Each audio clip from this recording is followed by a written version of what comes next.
Cognizant to the needs of our learners, parents, and teachers, the Department of Education provided us with powerful tools for productivity that will allow us to foster critical thinking skills, problem-solving skills, communication and collaboration skills to be compassionate, responsible global citizens. Join us and discover new ideas in our series of professional development training program with the ICTS Edtech Unit and Microsoft Education Philippines. Together, we will equip our learners and empower our fellow educators for a dynamic future.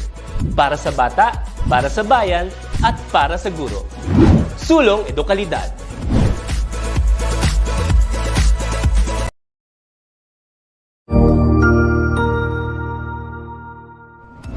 Magandang araw, Sir Wilbur po, at your service. Narito ang ETUlay upang gabayan ka sa inyong pag-aaral upang lubos na maunawaan ang iba't ibang paksa o subject. Ang ETUlay ay isang free online tutorial class na pinangungunahan ng ICTS Educational Technology Unit sa pamumuno ni Undersecretary Elaine Del B. Pascua. Ang programang ito ay hindi lamang para sa mga bata, kundi ito rin ay magsisilbing gabay sa mga magulang at mga guro kung paano nila ituturo o gagabayan sa bawat asignatura ang kanilang mga anak o mga estudyante. Sa kasalukuyan, ang self-learning module mula sa rehiyon ng Calabarzon at kilala sa tawag na pivot ang ginagamit sa ating ETUlay online class. Kaya ano pang hinihintay ninyo? Ihanda na ang inyong mga ballpen o lapis, papel o kwaderno at samahan kaming itulay ang pagkatuto para sa bawat batang Pilipino. Sama-sama tayong magtutulungan para malampasan ang mga hamon sa panahong ito. Halina't matuto kasama ang inyong online tutor sa oras na ito.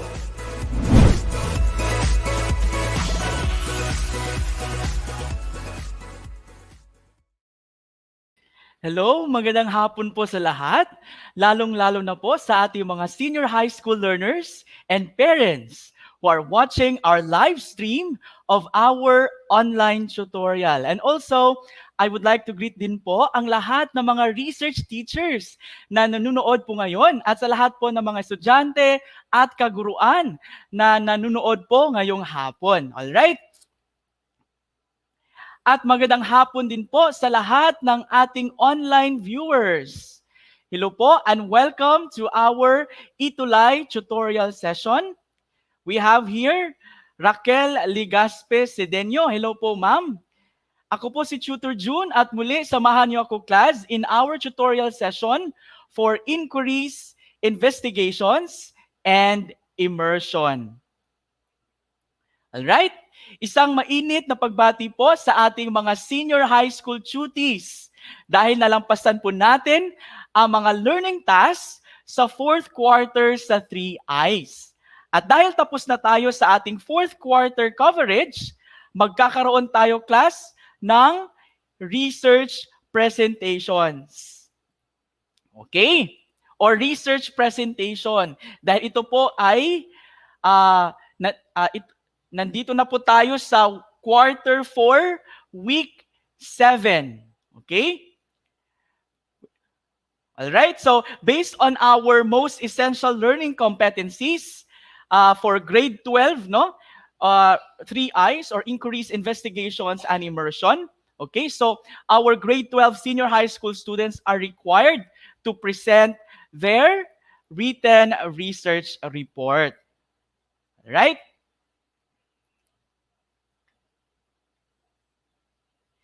So, for our session today or this afternoon, please welcome our research presenters coming from Ormoc City Senior High School, okay? Student researchers, We have Miss Maria Tina Valerie A. Dihanyo and Miss Jade T. Gubalani as they will share to us the results of their study entitled The Effectiveness of Printed Modular Learning to the Academic Performance in Practical Research of Senior High School Students. Alright? So, pabati po sa ating mga nanonood ngayon.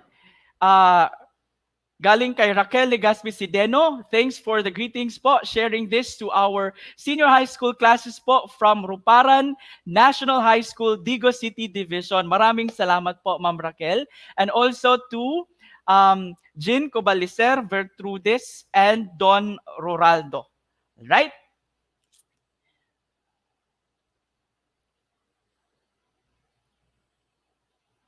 Good day to everyone. I am Maria Tina Valerie Hanya and will be presenting today our conducted research study.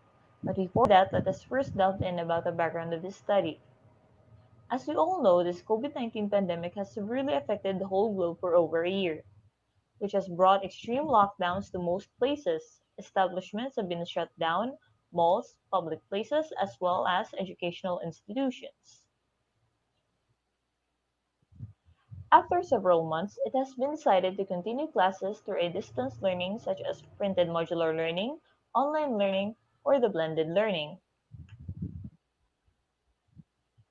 Among these distance learning modalities, the most used and most preferred way of learning is the printed modular learning. But what is printed modular learning? Printed modular learning is a way of learning that uses self-learning modules or SLM.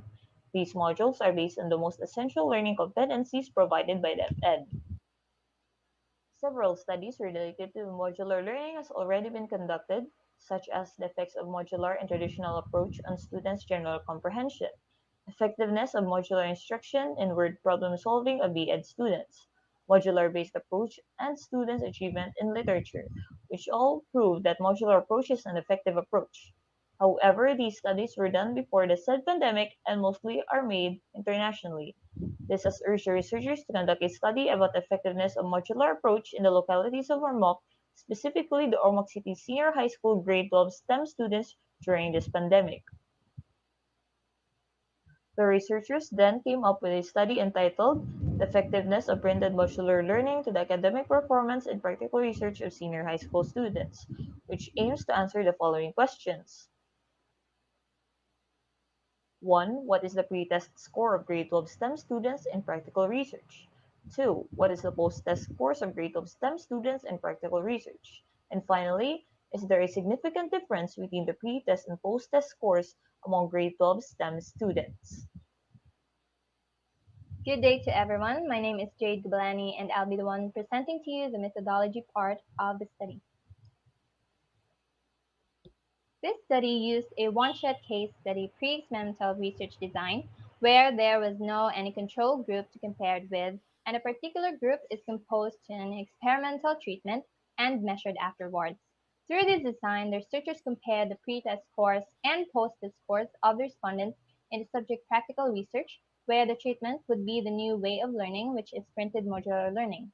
So as you can see, we have pre-test and post-test, which were the instruments used by the researchers in gathering their data.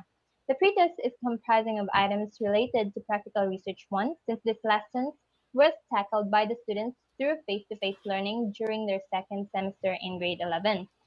On the other hand, post-test is comprising of items regarding practical research 2, since practical research 2 was tackled by the students through printed modular learning during their first semester in grade 12.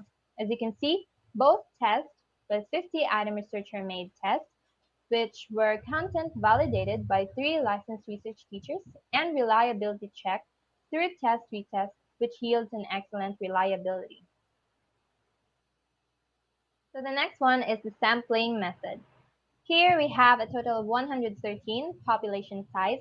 These were the grade 12 STEM students who took printed modular learning during their first semester in practical research. And 88 of them were taken to be the sample size of the study through simple random sampling with the use of a spinning wheel. The next is the intervention. So the intervention or the treatment that the students or the respondents have undergone is the new way of learning, which is printed modular learning, which were provided by the Department of Education. So the next chapter we'll be tackling is about the results and discussions of the study.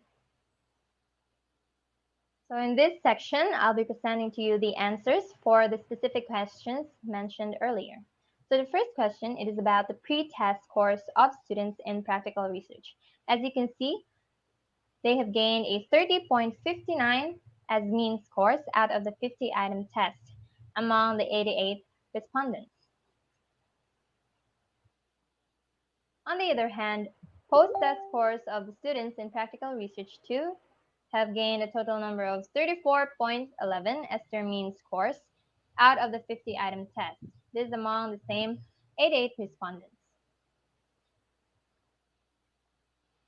So as you notice, our pre-test scores and post-test scores, the post-test scores is quite higher compared with the pre-test scores. Lastly, the researchers wanted to find out if there is a significant difference between the pre-test and post-test scores. So below is an example of a t-test analysis among the pre-test scores and post-test scores done by the researchers. By the way, this is a two-tailed t-test since the researchers only wanted to find out the significant difference, meaning there is no specific directions.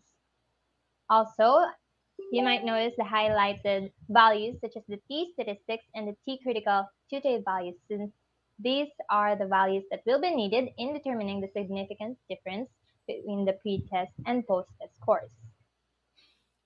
So in determining the significant difference, we'll be using a t-distribution. But first, let us take note of our t-statistic values and the t-critical values, as well as our null hypothesis, which states that there is no significant difference between the post-test and the pre-test scores. So here is an example of a t-test distribution where the shaded end parts of the curve are what we call as the rejection region, where if our t-statistics falls in either of that region, then we shall reject our null hypothesis and will be affecting our alternative 1. Our alpha is equal to 0.025, which was coming from our 95% confidence level subtracted to 100% and divided by 2 since, again, this is a two-tailed t-test.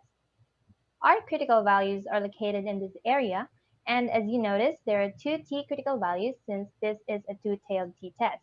And for our t-statistics, it is located on the rejection region, specifically on the left side of the curve since it is a negative. Therefore, with a 95% confidence level, the null hypothesis stating that there is no significant difference between the post-test and pre-test scores of students has been rejected, and therefore a significant difference indeed exists among the two groups. Moreover, a negative t-statistics also implies that the pre-test scores are lesser than the post-test scores. Thus, printed modular learning is effective to the academic performance of senior high school students in practical research. And for the recommendations, for the future researchers, they can carry out a thorough investigation of the study, such as an interview among the students after the treatment, to understand deeper about their experiences, opinions, and insights about printed modular learning and its effectivity towards them as learners. This is possible once the COVID-19 pandemic is over, where face-to-face is already allowed. The future researchers may also explore other subject areas such as science or mathematics. With this, they may be able to obtain data that will be further interpreted and discussed, which will help to the overall findings of the research study. So before I end this presentation, a friendly reminder to everyone that despite this global pandemic, the new normal settings we're facing right now, the changes, despite all of these, it is still possible for us to learn significant things and to do significant things because nothing indeed is impossible. And if you put your mind to it and do your best on it, surely you could succeed. Thank you for your attention.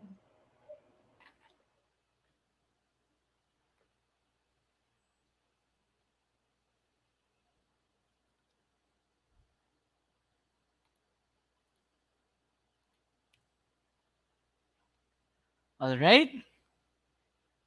Wow, big thanks to our research presenters. Ang galing naman po ng ating mga research presenters ngayong hapon. With that, I would like to invite them, our research presenters, Ms. Dehanyo and Ms. Gobalani, to join us here again in our platform. All right. Hello po, Tina and Jade. Congratulations po. You nailed it.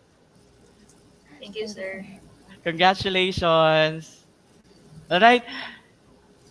Guys, ano ang nararamdaman ninyo ngayon or ano ba ang feeling na makapag-present ng inyong research na buong Pilipinas po ang nanunood? Honestly po, sir, mixed emotions po kasi meron yung kaba. Siyempre, of course, kasi first time po namin mag-present ng research namin na napapanood ng sobrang naming tao. At meron din po yung gladness and happiness kasi as we were chosen to represent our research study, and it is such a privilege and an honor, and it's so overwhelming. And I would also like to take this opportunity to thank the people, to all the people who have helped us throughout this research study, sir. Okay, thank you. How about you, um, Jade? Um, I am very happy, sir. Jade Tina, oo. I am very happy, sir, to be given this opportunity, sir, that our research to be shared to everyone, sir, lalo na't marami din mga students ngayon na hindi nakakapag-conduct ng studies nila dahil sa pandemic. And Pandemic, opo, oo. yes, and this is an opportunity for them, sir, na malaman nila, sir, na kaya din nilang gumawa ng research study nila, sir, kahit sa kalagitnaan ng pandemic.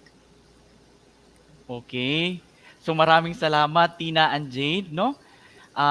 Parang nakapagbigay kayo ng inspiration sa lahat ng mga senior high school students ngayon na nanonood ngayon na hindi hadlang yung pandemya para hindi tayo makapaggawa ng isang research paper.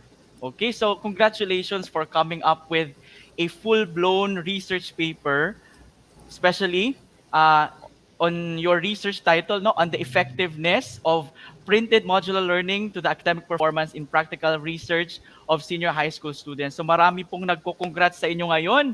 Oo, sabi ni Christine Riquelmin, congrats. Okay, congrats Jade Gobalani as well as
Alright, so si Sir Jun lamang po ay na-disconnect and we will try to um, give him back dito sa ating inquiries, investigations na subject. Ayan, so let us once again have our Tutor Jun. Thank you so much po. alright. Ano po, nawala po yung internet connection namin dito sa school. Alright? So again, as what I've said or what I've mentioned earlier, Kung meron po kayong mga tanong, just feel free to write your questions in our live stream's comment section in relation po sa presentation at sa study ng ating mga presenters ngayong hapon. Right? Okay. Sige. So, I think wala pa po tayong mga tanong pero meron pong mga pagbibigay ng congratulations po at kudos sa inyong research. So sabi ni Zenpai Carl, congrats, research is one of the most tedious subjects. O mahirap po talaga yung research, no? Especially because it takes a lot of effort and of course time para po makapagawa tayo ng isang research paper. All right? But kudos for the accomplishment and the dissemination of your research findings. Galing naman. And we have Abril Ayuban present from Mindanao. Alright? So unang tanong ko, class, ako na lang muna yung magtatanong. Alright? Tina and Jade, how did you gather or collect your data? Or paano kayo nakapag-collect ng data given yung learning modalities natin at given na meron tayong standard health protocols na fina-follow or kailangang dapat sundin?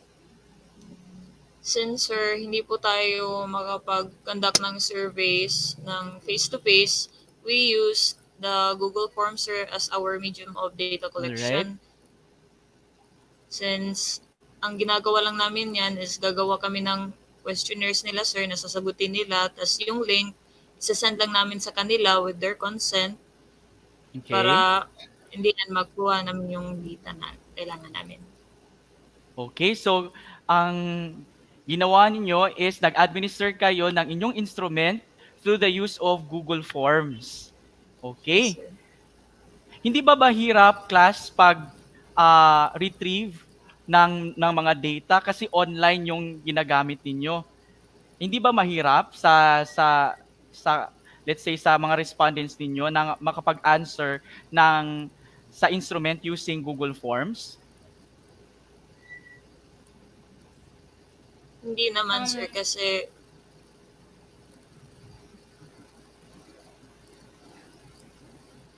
ano yung experience ng inyong mga respondents sa pagsagot ng inyong mga research instruments through Google Forms? Yung based on our experience, Yes, Jade. Yung pag-gather ng data is medyo mahirap, sir, kasi Opo. yung iba walang load at yung iba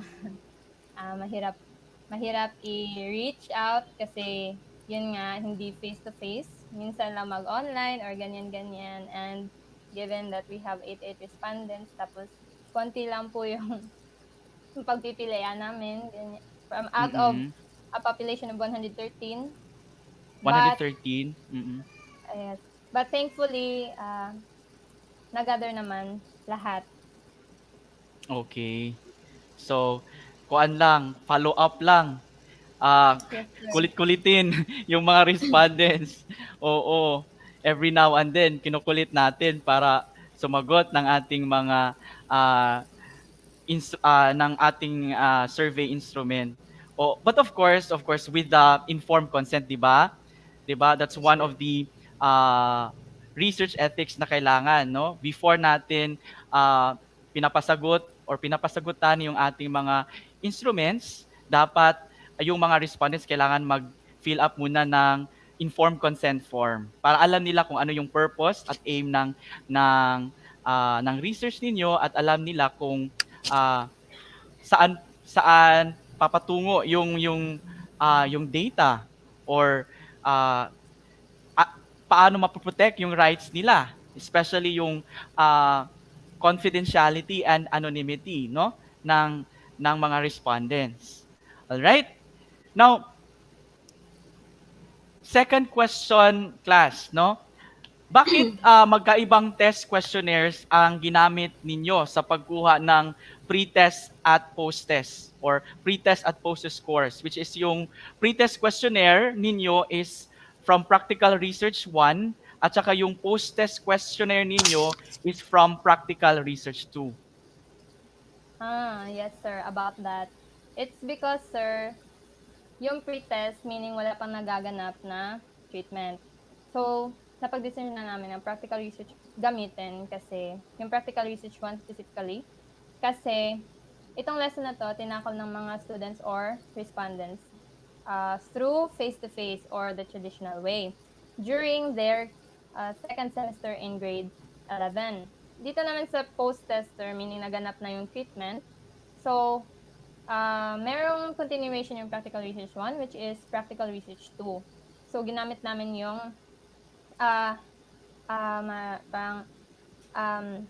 content ang aming post-test.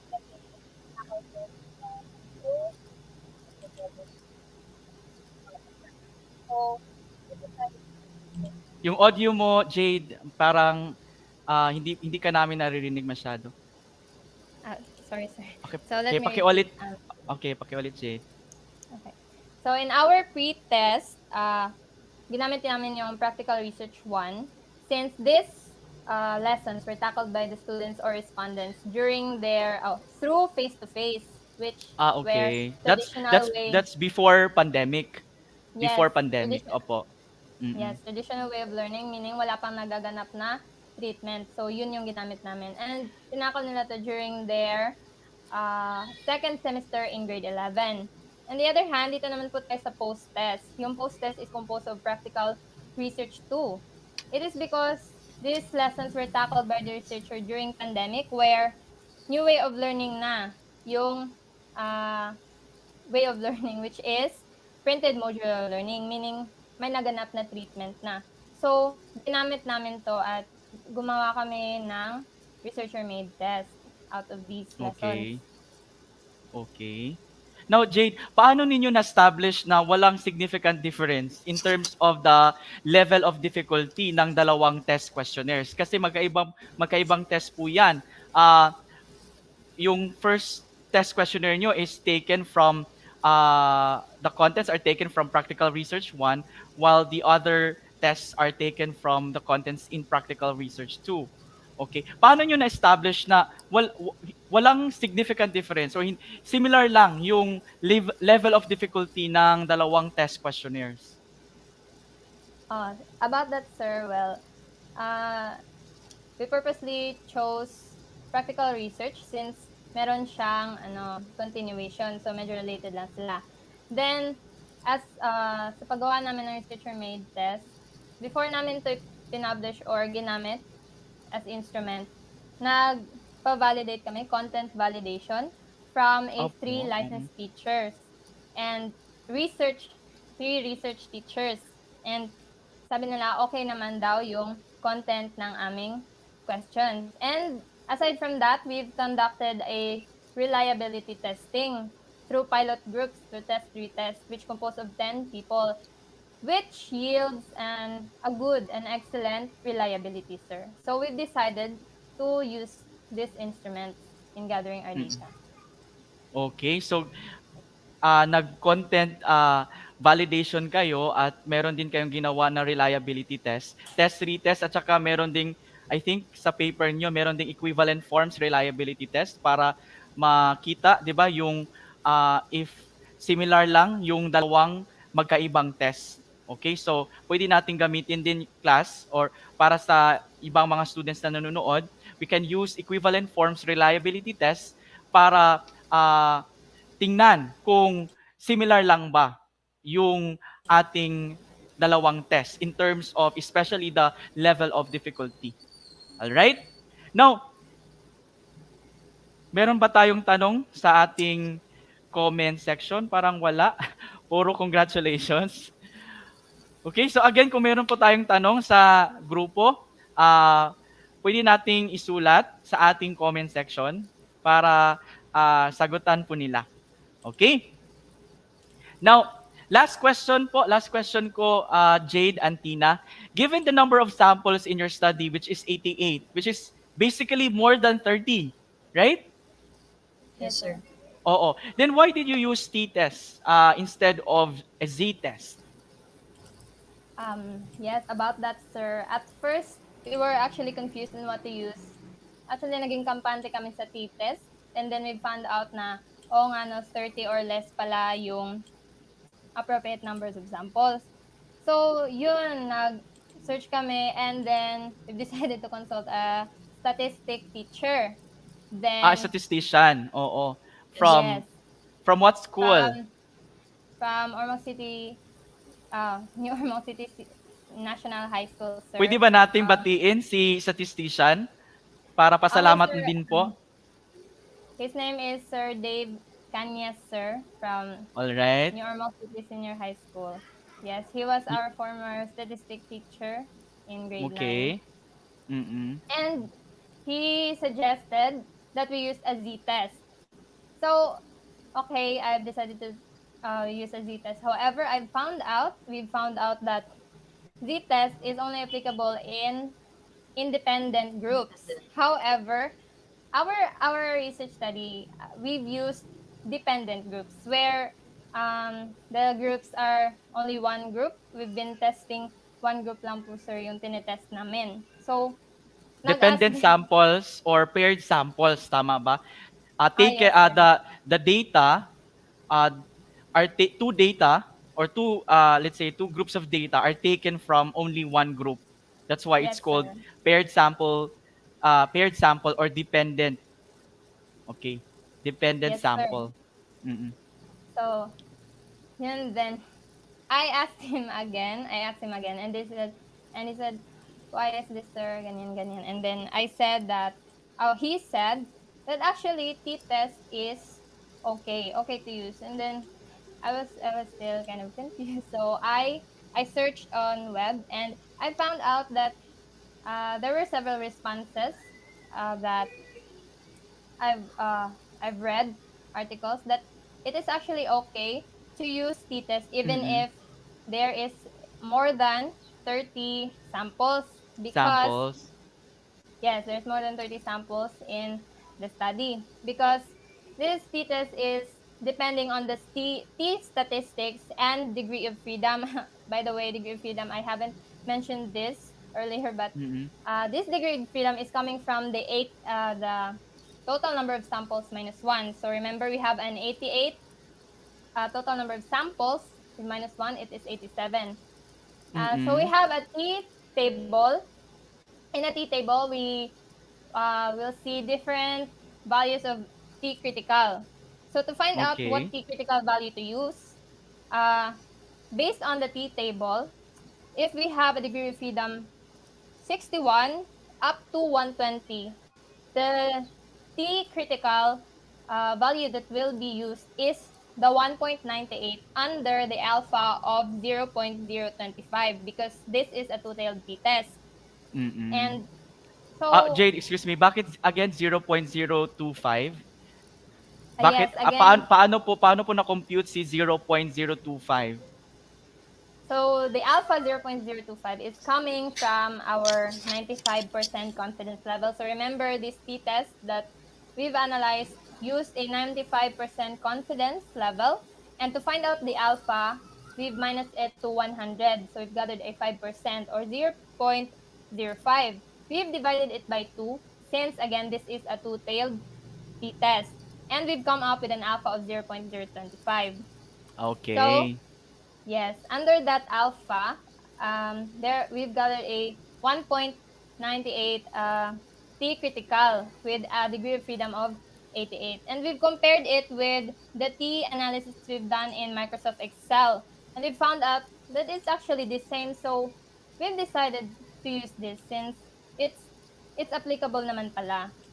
So that's it, Mm-mm. sir. Thank you, Jade. So, meron ding software or analysis tool yung Microsoft Excel. Tama ba, Jade? Yes, meron po silang data analysis sa t-test, specifically paired t-test. Yun po yung ginamit All namin. right. Kasi magkaiba po kasi yung nagagather na t-critical or anything else kung independent yung ginamit namin or hindi two-tailed. Dapat, pwede po kasi doon i-specify. So that's why big help po talaga Okay. yung Microsoft Excel. Okay. So ginamit nyo yung Microsoft tool na especially yung Microsoft Excel. So para po sa information ng lahat, no? Meron tayong tinatawag na data analysis tool pack sa Microsoft Excel. So ito po ay friendly to use, no? Kasi hindi po gaanong mabigat yung of course yung software, unlike yung mga available na mga softwares like SPSS, 'di ba? Yung karamihang mga estudyante nagda-download sila ng SPSS, which is yung Statistical Package for Social Sciences, na hindi gaanong friendly, tsaka kailangan pag-aralan talaga, especially sa mga let's say kung paano mag-analyze using SPSS. But meron po tayo, para sa information ng lahat, no, meron tayong tool sa Microsoft Excel na makakapag-analyze ng ating data through data analysis tool pack. Yan yung ginamit din ng ating researchers ngayong hapon. Alright? Sige. So, meron ba tayong mga tanong? May tanong pa po ba? Okay, so again, congratulations Tina and Jade for presenting, of course, your results, the findings of your research na sa nationally, no? Buong Pilipinas po ang nanonood. So, parang big thank you kay you accepted the challenge na mag-present kahit I know kinakabahan kayo at first kasi parang na-anxious kayo na sir, maraming nanonood at saka live po ito. But I know class na kayang-kaya nyo. So that's why talagang kinaya nyo yung pag-present at saka pagsagot ng ating mga questions sa ating question and answer at saka open forum. Alright? Sige. So I think wala na pong mga tanong. Pero sabi ni Raquel Legaspi, congrats Ma'am Tina and Ma'am Jade. Wow! Parang ma'am na talaga, no? Parang expert na yung ating mga senior high school student researchers. Alright. Congratulations po, sabi ni Arslan Part. Alright. Okay. So, since it's already time, so salamat, maraming salamat, Jade and Tina, no? For that, for a wonderful presentation and for a very informative presentation on your research. Okay. Thank you, So, sir. okay, sa mga hindi po makapanood ng ating weekly live tutorial sessions, you may follow me sa aking Wakelet account na nakalagay sa inyong mga screens or pwede rin scan ang QR code na nasa inyong mga screens. Ang ating recorded videos ng ETUlay tutorial sessions in inquiries, investigations, and immersion are compiled in our Wakelet account. At iyan po ang ating online tutorial sa linggong ito. See you po in our next tutorial session, same time, same day. This has been your ETUlay tutor, Sir June, na nag-iwan ng katagang, the research of today shall speak the innovations of tomorrow. Thank you and happy researching!